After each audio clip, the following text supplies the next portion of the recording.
Hello everybody, thanks for being here. And I think most of you have already seen Osprey and Anita speak just a few minutes ago, so I will not roll through their entire introductions again, only to say that Osprey Orielle Lake is the co-founder and director of the executive director of the Women's Earth Alliance and Climate Action Network. And she works internationally to promote resilient communities and foster a post-carbon energy future while addressing social and society transformation. And Dr. Anita Sanchez is a board member of the Pachamama Alliance and annually leads a Alliance Ecuador journey into the sacred headwaters of the Amazon to learn from Quechua and Sapara Dream Culture tribes. And I will say her newest book is coming out. It's out. No, September 5th. September, okay, in 2017. Four Sacred Gifts, Indigenous Wisdom for Modern Times, Simon & Schuster. So please look for that. And we don't have much time. This tends to go very quickly. So we're going to jump right in. And I'd love for you both to Osprey, I'll start with you, to really define what the Rights of Nature movement is and how you are working to promote it. Okay, well, just sort of keying off from the last speaker, I think what's really amazing about this time is, as we look at systemic change and how we're trying to really live with one another and the earth in a much better way than we have been. Obviously, the system we're in is not working, or we would not be in a crisis and looking at existential crisis for all of humanity and the sixth great extinction and on and on. So obviously our systems are not working. And one component that I think is really amazing is around the fact that we're addressing our laws. And are they working or are they not? And the laws that are in place, how can we utilize them? As you saw with the case that was just presented with the Children's Trust, I think it's really phenomenal what they're doing. So one of the things that I'm engaged in through the Global Alliance for Rights of Nature and through our organization, WeCan, is a whole movement around something called Rights of Nature. And in a nutshell, because it's many hours to go through really developing the idea, but just to give a nugget here, is it's really the idea that really in modern times, we've started to look at nature as property. And that has led us down a really dangerous road of the commodification of nature. In other words, seeing our mountains, our rivers, our forests as commodities and resources to use for humans. And it's this very old paradigm that really goes along with a very a dominator perspective of the world, in which we see humans over nature. And obviously it's not working. And so how can we begin to create, not just as an example, the Universal Declaration for the Rights of Humans, but the Universal Declaration for Mother Earth, the rights of Mother Earth, the rights of nature. So it's quite a long history of how in social movements, starting a lot from the Global South, actually coming out of indigenous communities, these ideas have developed. And what I will say about it is that it's not just theoretical. This is actually being practiced. Ecuador was the first country in the world in 2008 to adopt rights of nature legislation into their constitution. So it's a constitutional law. There's a lot of conflict about actually how to implement it, but it is there. Bolivia has about 11 rights of nature laws in place now.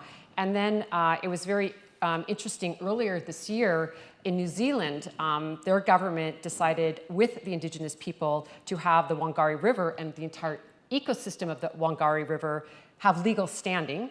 And in India this year, the Ganges and Yamuneva rivers have legal personhood with rights. So what does this mean? It means that you can go into a court of law and actually have river have rights, a forest having rights. Right now, because they're not recognized as rights-bearing entities, you can't actually fight for them on their own ground and their own right to thrive and survive and be healthy because they don't have legal standing. And so it's really turning our environmental laws upside down and saying we need to move away from a process of property rights into nature having its own rights. And so one example would be, right now we have regulatory laws. So what that means is that we regulate pollution, we regulate harm to a forest or a river or an ecosystem. And what it means is corporations can go in, as we know, in these different extractive models and just keep taking more and polluting more. And we know also who's trying to create those regulatory laws and the revolving door between corporations and governments. This is saying, we need to stop regulatory laws because they don't actually stop the harms. So how can we really look at a systemic change is by looking at rights of nature and saying, actually, we need to back way up and understand we don't have dominion over nature. We are part and particle of nature, and therefore our laws need to reflect a new system of law. And have you seen that firsthand in your Yes, trips? absolutely. In fact, I wanted to give a little bit of more because it comes off so almost, and I know you didn't mean it this way, but it sounds like, well, Ecuador got the rights of nature. Was a huge process, and it requires collaboration and patience and love and care and conflict and staying in there. And so, there were over a dozen different indigenous groups in the Confederation, Pachamama Alliance, Amazon Watch, the government, the attorneys on the ground there, as well as the attorneys from here. It was a huge, huge process, but it was so pivotal because it has opened up, as you just listed, so many places. And then there are more. There are more. So we just had someone who went through one of our educational programs, and she went back to Romania. And she's now got a whole movement going of rights of nature in Romania. We have a few people who are in 3 different provinces of China who have had taken our classes and now have using them in the lower schools, but also now looking at how do we even begin thinking about in China to look at the rights of nature. The fact these questions are even coming up, that's what you're talking about. It's just so important, but I want to say, because I'm not a lawyer, my doctorate is more in the social sciences. However, this is an opening from prophecies not only of indigenous people in the Americas, but in other parts of the world, from all 4 directions are coming together and saying, yes, it is time. We've been in a great winter. The winter's not over, so we can all sigh about that. However, it is time to prepare for the spring, and it means calling on all the best of who you are as we do this, as we have it aligned, to be in right relation. That means our laws need to be in right relation. It means every facet of all our structures and ourselves with each other. So I'm very excited about this time.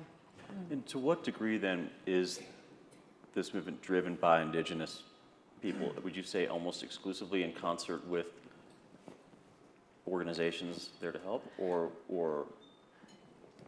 in terms of, and is there a recognition Yes. of the critical role that they play, not just in their own countries and their own communities, Right. but in the world at large? Well, your question is a really loaded one, because when we even just define what is indigenous, Right. of course, ultimately we all are indigenous, right? We are all of this earth. In fact, the Lakota have a word for dirt, which means what we were before, for humans. That's who we are, right? However, I will say that indigenous people have played a central role. And part of the reason is what you had said, if not the last talk, sorry, is this one, about the lands, that we're sovereign nations in many places. We have a different kind of leverage we can use. And just so grateful to NARF and to the man who was here before, and to Tom, all the different people that are doing this work, and that they're coming back to the heart of that. So for us, there was a lot of ceremony and prayer. There is a lot of being trained. There was just recently some training along the Colorado River of indigenous tribes and pioneers and attorneys, and training them in like how to begin to really make this movement go. So I think it's going to mean all of us, indigenous and non-indigenous, is all of us, to look at the rights of nature. Mother Earth, can you feel it? Mother Earth is asking her children to speak out for her, to sing for her, to dance for her, to clap for her, to cry for her. And so that's what I really see this as. And so there's no way this could happen without the legal occurring. And it makes me I'm very happy about it. And I know there's great struggle and pain that's going to happen in this process, just as we know, like a Standing Rock, and bringing that whole thing, the rights of the water, protecting the water and everything. And I do want to get to Standing Rock in a moment, but I'd also like to stay on this topic for a moment. In Osprey, we were talking earlier about the responsibility that, I'll use the word indigenous because roughly 370 million people call themselves indigenous or are classified as indigenous by their national governments. And could you talk about the role they play in as guardians of what they've got, basically? Well, as I was saying earlier, 80% of all the biodiversity left on Earth is on indigenous lands. And I think that we all need to learn from the fact that there is something about the way indigenous people are living and their worldview that their waters and forests and lands are protected. And going to your question earlier about rights of nature and indigenous people, I think that it's a body of law that has been generated both sort of in the academic communities as well as on the ground within indigenous peoples. But I really do think the root of it is from indigenous peoples because of this worldview. Mm-hmm. And just to kind of go a little bit deeper into what happened in Ecuador, so I'm really glad that you brought it up because it's like a real living example of how that came about and like what we can learn to transform our own government here. And I should mention that there are groups like the Community Environmental Legal Defense Fund and Movement Rights. There are groups on the ground here who are locally changing ordinances to stop fracking in communities, and it has worked. There's over 3 dozen cases in the United States that have been won on rights of nature laws where people are actually protecting at a local level their communities. So that's something we could talk hours about, but I'm glad to talk after the panel about actually what you can do to bring rights of nature laws and community rights laws to your communities that has actually been working here in the United States, and there's groups doing that. But going back to this indigenous component, one of the things that I was really moved by in Ecuador is that hand in hand with the rights of nature laws that went into the Constitution, the indigenous people called forward something that went side by side with it as a companion piece called Sumak Kausai. And basically what that is, it's difficult to translate it, but some of you might have heard of the term buen vivir, which means living well. And it's an entire cosmology of how we can live in harmony, not with each other, the earth, but all living creatures, and seeing all of life as sentient beings, as well as our economy, as well as our communities, and having everything very interwoven.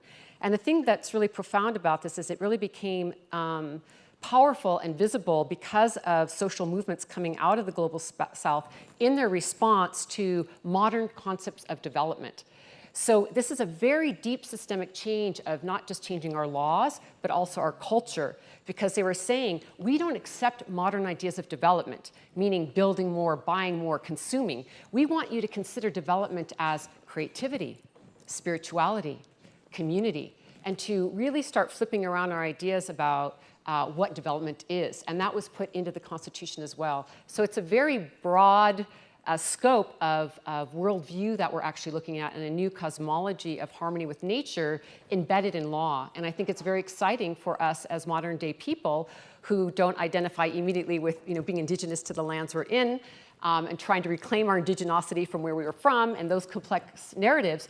But through rights of nature laws, we actually have a way to express our love for nature, to express that we want to live in harmony with Mother Earth and each other, and to actually develop a body of law to do it.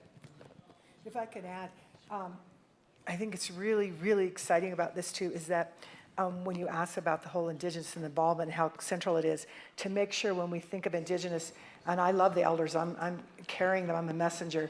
However, the elders that are rising, the young people that have embodied in such a short lifetime, something, genetically, something has switched, and they are just so, like, if you could tell, I just have goosebumps all over because it's just amazing what they're doing. So to listen with the softest part of our ears to not only all of nature, which if we haven't, we need to do that. I don't know how you don't do that here in Aspen, but to listen, but to these young people, these children, they get it.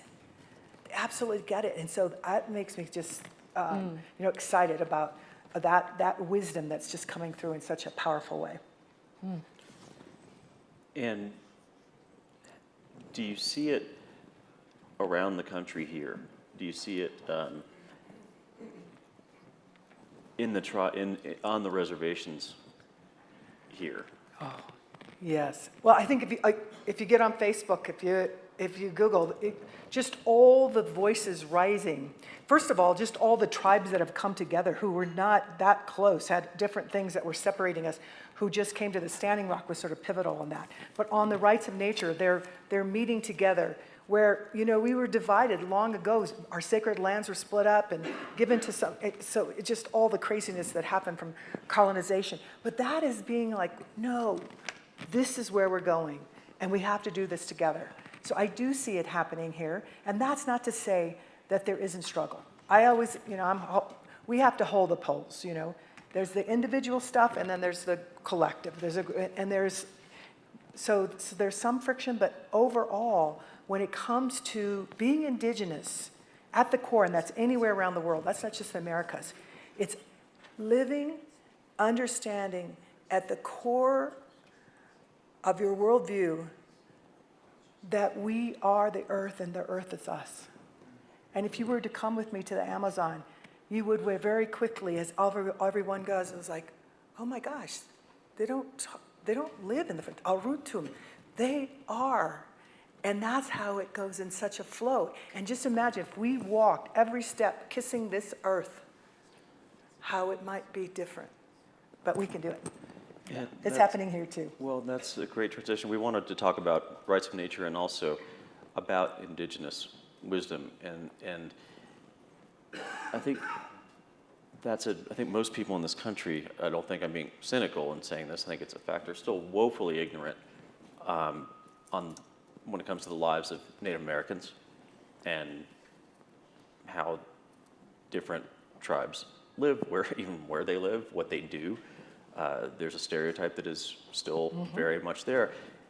I think Standing Rock did a lot to dispel that, among many other things. And so I would like to talk about Standing Rock in terms of Indigenous wisdom. Osprey, you were arrested there, and you can fill us in on what you think the lasting, I'd like to know what the lasting legacy, or what the next, or the short term and the long term legacy of Standing Rock is and will be. Well, I'd like to make some comments, but I really want to preface it by saying, you know, I wish some of my Indigenous allies who are at Standing Rock were here, because of course they could speak for themselves far, far better than me. So I feel very humble before, you know, people who are actually living there full time. I was at Standing Rock 3 different times, but I was not, you know, living there as many people put their bodies on the line, literally, for quite a while, almost a year. And what I'd like to get to, because you brought up the young people, I think it's really important. A lot of the Indigenous allies that were there, you know, will say over and over again, it was the youth that started the movement. Youth ran. When they ran to Washington, D.C. out of Standing Rock because they were afraid what was going to happen to their water. And they started the movement, and then the camps, you know, came together. And it's just, you know, I think what's really deep about what happened at Standing Rock at so many levels is just the fact that so many of the tribes did come together, and from all over the country to make a stand there. And it's much deeper than the pipeline. It's about, you know, the message that came ringing out around the world. Mini Wichoni, you know, water is life, rang all over the world. Like, we've got to wake up that we cannot live without water. I think that they were incredibly effective in getting that message out, even against so much pushback and you know, the attacks that came towards them. I think the bravery and courage was amazing, and that there was a great sacrifice that happened there as well, and a lot of abuse and violations of laws. I think that Indigenous people, you know, are something that, as you said, are so much misunderstood in this country, and I'm not really quite sure how our country is going to heal in any deep way until we start dealing with the fact of respecting Indigenous peoples, their rights and their territories, and making amends and lifting up Indigenous voices, as well as our African American sisters and brothers that came here in a forced manner. I mean, these are dark parts of our history that need to come to light. And I want to just say one more piece about this, because you know, these things have arisen very, very recently, and I think it's something that we're learning from across the country is, you know, there are many, many more pipelines that are happening, and a lot of them are going through Indigenous lands. So this issue of Indigenous rights and human rights is no small thing, because a lot of the climate movement and people's movements are really saying, you know, we need to get behind Indigenous peoples, not just because we should, because it's the right thing to do, but it's also a really important strategy for all of us and future generations. And I had a talk here with General Wesley Clark in the hallway here, and he implored me to share some of these things with you because, you know, he knew I was deeply engaged, and I wasn't going to go down this road, but he said, you know, you got to share this because it's something our organization's deeply involved with at this point. One thing that happened at Standing Rock, and some of these reports have just come out, that we as people who work not only with, you know, governments and in business, but also our grassroots groups who are working, in the streets and involved in protests. Recently, it was leaked out to different journals and news outlets that, in fact, at Standing Rock, there were international mercenary and security firms that were hired to go there, notably TigerSwans, who targeted the movement opposed to the Dakota Access Pipeline with military-style counterterrorism measures, collaborating closely with police in at least 5 states, according to international documents obtained by The Intercept. The documents provided a detailed picture of how TigerSwans, which this is really key, originated as a U.S. military and State Department contractor helping to execute the global war on terror. So basically, it was a private security firm that was hired by the developer of the pipeline that conducted very aggressive, multifaceted operations against protesters, or we like to say water protectors, and they colluded with public law enforcement. Now, I bring this up because, look, we're really in an emergency and in a crisis. We've been talking about it in this conference, but, this is going to get stronger and deeper. If you think Dakota Access Pipeline is the end of it, you're way off base. I don't think anybody here thinks that, but really consider what's happening with Keystone XL being resurrected, Line 3, Enbridge. I mean, this is getting really serious, and with this administration that is catering to climate deniers and is backed up by fossil fuel industries, these fights are going to get deeper. What does it mean if you have peaceful protests, which is our right to do, our freedom of speech, our right to gather and protect our lands, have a say, is going to be interfered with if there is a collusion between these corporations and states to basically go after protesters? Think about it. This is where this is going, and we need to really stand up for our right to have our democracy. We need to take it back in the courts. We need to take it back through elections, but we also need to protect our rights to stand up for our water, for our land, for our forests, and be able to speak out, because what happened at Standing Rock would have happened, in a vacuum if people weren't using the media, which they tried to shut down. And what happened there was so wrong. As I say, I've been spending time with a lot of our Indigenous allies. You heard in my earlier talk, but there were severe Indigenous rights and human rights violations that occurred there. And the government and the corporations are so damn lucky they didn't kill anybody. Yeah. It was so close. But that's what we're looking at in this country when we are standing up for water and life. And I don't think we should shy away from that conversation. So. And just to top it off, I just want to close by saying this was Indigenous people who led this movement and put their bodies on the line. And so, you made a comment about arrests. Like, we need to think about what we're willing to risk. I think we see so many Indigenous and frontline and Black and brown bodies on the line. And so it's a real question for all of us to really consider. That's our water too. Yeah. Where are we? So what I would like to add on that is that as you continue to follow this, that you go and you look to the Indigenous people and hear what they want to have happen. To not make the assumption that you would know better, because it's partners that we need. And so, go, if you want to find out more about look up Standing Rock, go find out. The other group that I'd be remiss not to bring up is that the first International Indigenous Youth Council was formed at Standing Rock. It was a powerful, beautiful ceremony because it was the recognition by the elders of these young, mainly women, who did this, and they were presented in ceremony with a chanupa, the peace pipe, and a staff, and there's about 20 who are a core, and these are teenagers and early 20-somethings, and they're keeping this thing alive. They're responding to requests in different communities. They're Indigenous, both reservation Indigenous and urban and rural. They are also non-Indigenous, and they are working. And we know, all of us who run, it's not simple, but they are so committed and so clear. So I ask you to look to them too and see what they need. And they do need to, they need help. Like they were in a space with elders in a way and cared for it, and then they had to go back out. So my commitment to them, as I work with them, is to make sure we find as many places they can go back with the elders. And Pioneers next October is the next place. So we're going to need help getting those Indigenous those core youth leaders to be able to be there so they can be in that space with those elders getting refortified so they can go back out and be who they already are, but be strengthened in spirit and in the people and in the earth. Well, Anita, they need help, but we need help.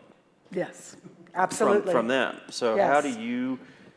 how do we better incorporate Indigenous wisdom into our lives? Yes. Well, there's multiple ways to do that. And first and foremost, of course, is always relationship. And sometimes that's not so simple, but there are organizations that you can go, and there are powwows where you're invited to, even if you're not Indigenous. Go. Don't value comfort so much. Some people will tell me, like, I'll go with you, Anita, but, like, get over the comfort part. Just go. They wouldn't allow you to come if it wasn't open. But there are also the Pachamama Alliance. That is an alliance with Indigenous people, and that is a ready way you can be connected immediately. Pioneers. We can. You're connected with Indigenous people. That is a way. And then the book that's coming out in September 5th, The 4 Sacred Gifts, Indigenous Wisdom for Modern Time. I'm the author, but I'm just the messenger. These elders, 27 elders from Spirit in the 90s, created this hoop with 100 eagle feathers, and they put in the 4 gifts for all humankind so that we can reconnect, knowing that we are not alone, that we need each other. So read that. Use those 4 gifts. And those gifts, I hate to use tweet, but it's like, as a messenger, I'm trying to signal, go there, go there. Asia, Africa, the water carrier, all over, they're everywhere. You are in the presence of it now. Just go in silence, step outside. But seek out the Indigenous people and have that relationship. There's lots of ways for you to do that. Yeah.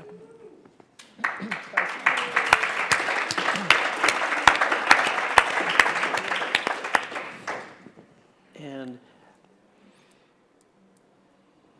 there's also, Osprey, how do we maybe better integrate Indigenous people, not just wisdom, but the people themselves into our society, into this society?